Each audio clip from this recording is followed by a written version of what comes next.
Hi guys, it's Angie and welcome to my sales bin where I show you some more or less obscure games that somehow got into my library. I'm not sure if I'm allowed to talk about Consuming Shadow, considering it was made by Ben Yahtzee Crosha, the guy behind Zero Punctuation, but I'll try anyway and hope that nobody will kill me for it.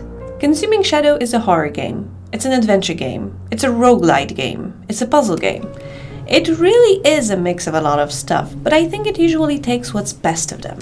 You are playing as an agent of the Ministry of Occultism, or at least as a person working for them. Leaving your family behind, you are pushed by a premonition of an invasion that is supposed to happen in a few days. You need to investigate it, find clues that will help you determine which ancient one is invading and how to stop them.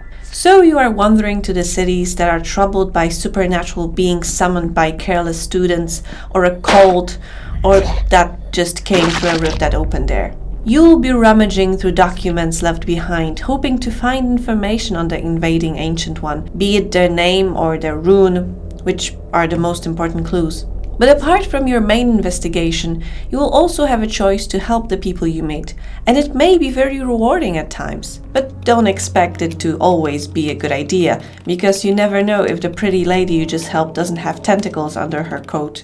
The game can sometimes go completely against you and there is nothing you can do about it. During one encounter, your car engine will break down and it will now take more time for you to travel between the cities. The next encounter, you'll lose a lot of sanity and then you won't be able to find any safe cities along the way to resupply. It may seem unfair, because with bad RNG you are certain to fail.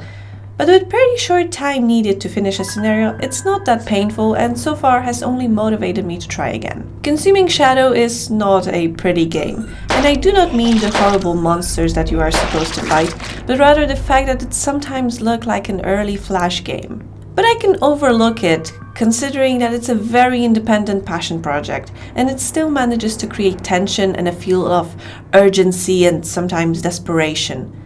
So basically, don't judge a book by its cover, or in this case, a game by its main menu. The controls are a bit wonky and I had a few instances where I accidentally bought equipment that I didn't need because the cursor was either invisible or not very responsive. I also had a few situations when my character turned invisible, but I'm not sure if it was intended because of the sanity level, or maybe it was just a glitch. Also, don't expect this game to have a tutorial and be prepared to die because of silly mistakes that could have been avoided if you knew what you were supposed to do. But I mentioned that you can play out the whole scenario pretty quick, so I didn't have a problem with starting a new game and trying different stuff.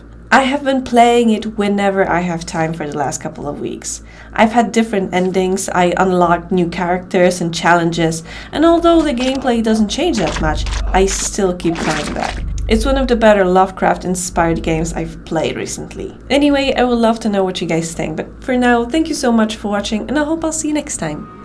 Bye!